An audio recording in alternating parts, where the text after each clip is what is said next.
Hello students, कैसे हैं आप लोग? बढ़िया। चलिए मैं भी बढ़िया हूँ। स्टार्ट करते हैं हम लोग फिजिक्स। मैं हूँ डॉक्टर RVS सेंगर और इस चैनल का नाम है Sengar EDU doctor RVS Sengar. ठीक है, डायमेंशनल एनालिसिस का न्यूमेरिकल प्रैक्टिस हम लोग कर रहे थे और उसी कड़ी में हम लोग आगे बढ़ते हैं।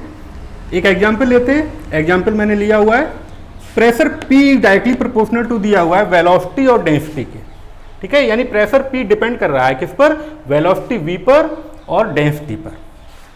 तो हमें रिलेशन निकालना है कि प्रेशर P का क्या रिलेशन होगा वेलोसिटी और डेंसिटी के साथ में। ठीक है, तो इस क्वेश्चन को हम लोग डायमेंशनल एनालिसिस से सॉल्व करेंगे।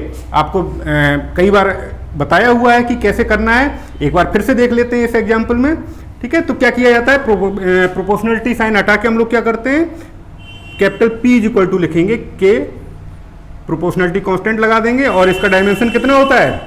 नहीं होता है। ठीक है, वेलोसिटी की पावर अल्फा और डेंसिटी की पावर बीटा। अब इसको डायमेंशनल एनालिसिस से सॉल्व करने के लिए क्या करना होता है? हम लोग क्या करते हैं, डायमेंशन को कंपेयर कराते हैं लेफ्ट हैंड साइड और राइट हैंड साइड की। तो राइट हैंड साइड और लेफ्ट हैंड साइड में हम लोग डायमेंशन लिखेंगे। मैंने यहाँ पर अलग अलग हर क्वांटिटी का डायमेंशन लिखा हुआ है। देख लीजिए, प्रेशर का क्या होता है, फोर्स अपॉन एरिया, फोर्स का mLT-2 आपको पता है, और एरिया का L स्क्वायर। तो प्रेशर का आ गया, देखो ये ऊपर जाएगा, ml-1 T-2 हो गया। सिमिलरली वेलोसिटी का कुछ डायमेंशन आपको याद होने चाहिए, जैसे फोर्स हो गया, वेलोसिटी हो गया, लेंथ, मास, ये सब आसान जो डायमेंशन है वो आपको पता होना चाहिए अच्छी तरह। ठीक है, चलिए आगे बढ़ते हैं हम लोग। तो वेलोसिटी का LT-1 हो गया। सिमिलरली डेंसिटी का क्या होता है, मास अपॉन वॉल्यूम, फॉर्मूला होता है। तो यहाँ पर मास का कैपिटल M हो गया, वॉल्यूम का LQ हो गया, और हमने डेंसिटी का डायमेंशन यहाँ पर लिख दिया। चलिए हम लोग लिखते हैं dimension pressure ml-1 T-2, left hand side का हो गया।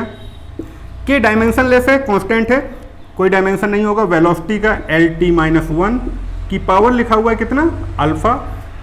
डेंसिटी का ml-3 और इसकी पावर हमने लगा दिया बीटा। चलिए डायमेंशन कंपेयर करने के लिए आपको क्या करना होगा, हम पहले अच्छी तरह इसको रीअरेंज कर देते हैं।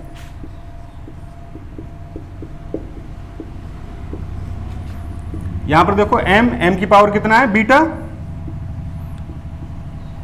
L की पावर अल्फा यहां पर है और L की पावर -3 बीटा यहां पर है। तो क्या हो जाएगा, L की पावर अल्फा -3 बीटा, ओके, और T की पावर माइनस अल्फा।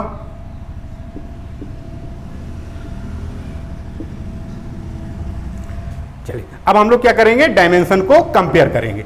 तो देखो यहां पर लेफ्ट हैंड साइड में अगर हम देखें तो m की पावर कुछ नहीं लिखा हुआ है, मतलब m की पावर कितना है, 1। तो क्या हो जाएगा, beta is equal to 1। Directly हम लोगों ने कंपेयर कर दिया, beta is equal to 1। Similarly यहां पर -1 इज इक्वल टू, या यहां से हम लोग देखें alpha -3 beta is equal to लिखा हुआ है -1, यहां से हम कंपेयर करें। ठीक है, और इसके बाद फिर t की पावर यहां पर कितना लिखा हुआ है, -2, और यहां पर लिखा हुआ है t की power minus alpha, means minus alpha is equal to -2। तो यहां से हमें पता चल गया अल्फा इज इक्वल टू 2। ठीक है, इस रिलेशन की हमें जरूरत ही नहीं पड़ी, कोई बात नहीं, डायरेक्टली हमें अल्फा और बीटा मिल गया।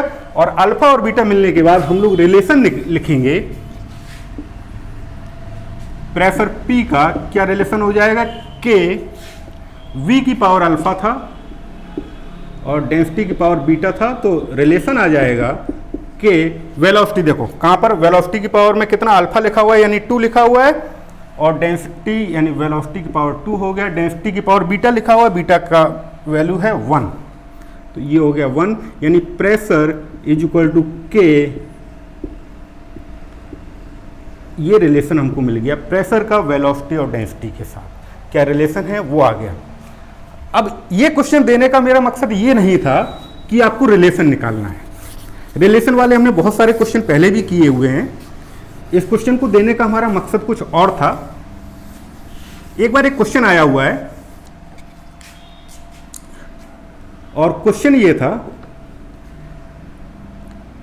कैन प्रेशर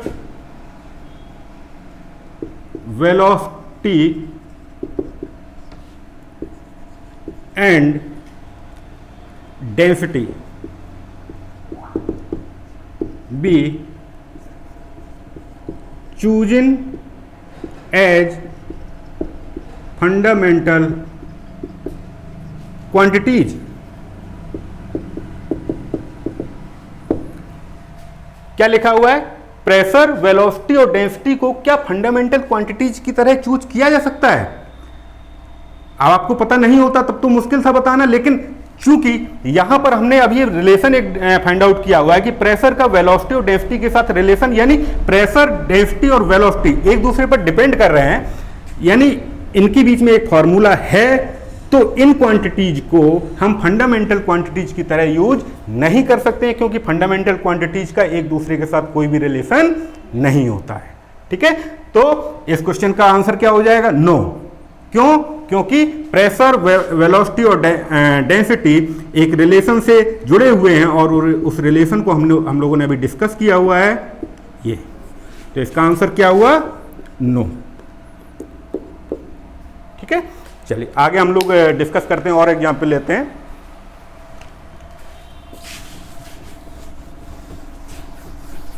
लोग एक और क्वेश्चन लेते हैं। ये क्वेश्चन थोड़ा सा कंफ्यूजिंग है, अलग अलग बुक में अलग अलग सॉल्यूशन दिया हुआ है, बहरहाल मैं अपने अकॉर्डिंग कराता हूं इसको। P इज इक्वल टू दिया हुआ है nRT divided by V minus B E की power A upon R T V। तो क्वेश्चन देख के ये तो समझ में आ ही गया होगा कि डिटरमाइन क्या करना है हमें। वही अगेन डिटरमाइन तो वही करना है हमें, क्या? Determine dimension of A and B. ठीक है, तो कॉन्सेप्ट वही है, सेम डायमेंशन की क्वांटिटीज को ऐड या सब्ट्रैक्ट कर सकते हैं। थोड़ा सा दिमाग को खुला रखिएगा। एक और कॉन्सेप्ट होता है, क्या होता है? देखो यहां पर एक्सपोनेंशियल लिखा हुआ है और एक्सपोनेंशियल की वैल्यू हमेशा कांस्टेंट होती है, और एक्सपोनेंशियल की वैल्यू हमेशा कांस्टेंट होती है। इसका मतलब यहां पर जो पावर लिखी हुई है ये एक्सपोनेंशियल के ऊपर, ये पूरी पावर कैसी होगी? डायमेंशनलेस। ये कैसी होगी?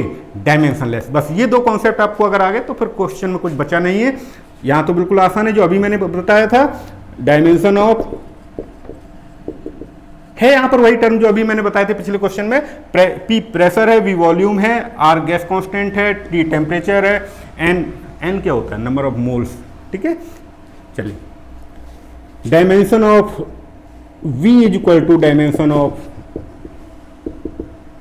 B, तो फिर तो हो गया डायमेंशन B की डायमेंशन आ गई कितनी? V का तो वॉल्यूम है, यानी L3, ये हो गया।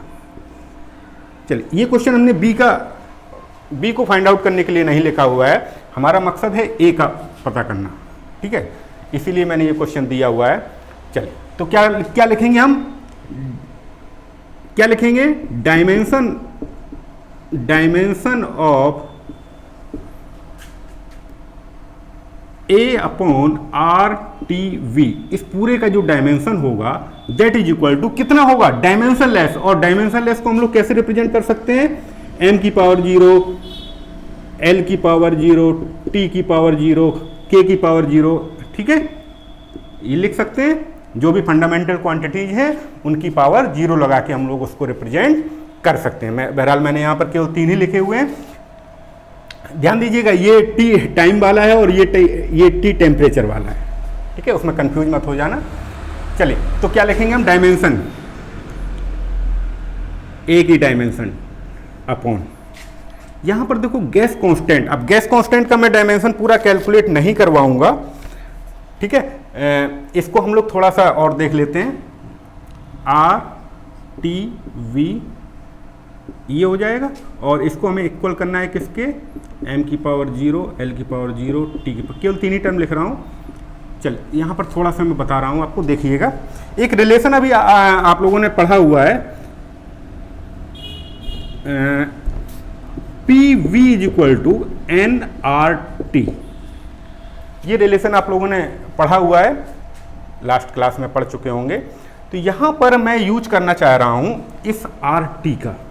देखो यहां पर आर टी आ रहा है ना, तो इस आर टी का यूज कर रहा हूं। R T is equal to अगर मैं लिखना चाहूँ तो क्या लिख सकता हूँ, पी वी अपॉन एन। ठीक है, चलिए स्टार्ट करते हैं।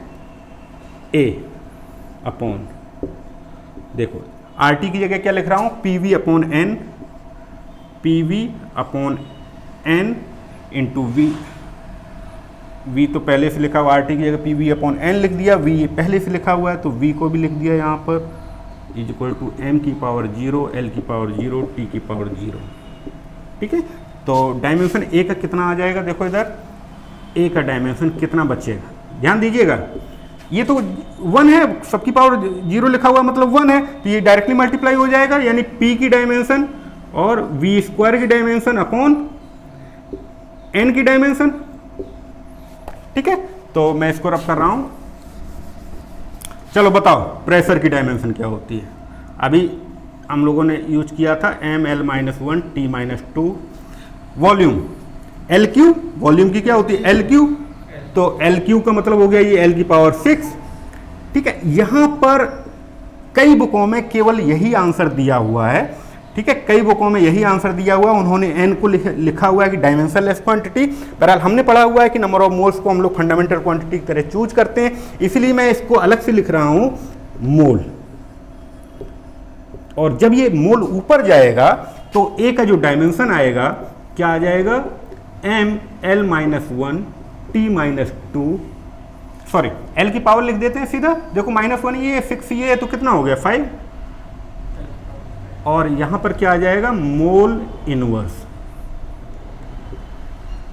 तो मान लीजिए यही क्वेश्चन ऑब्जेक्टिव में दिया जाता और उसमें मोल इनवर्स नहीं लिखा रहता चारों ऑप्शन में, तो हम लोग क्या करेंगे, अगर नहीं लिखा हुआ है तो केवल अगर ये लिखा हुआ मिलता है तो हम इस पर टिक कर देंगे, और थ्योरेटिकल अगर क्वेश्चन आता है तब हम अपने एज इट इज मेथड से करेंगे।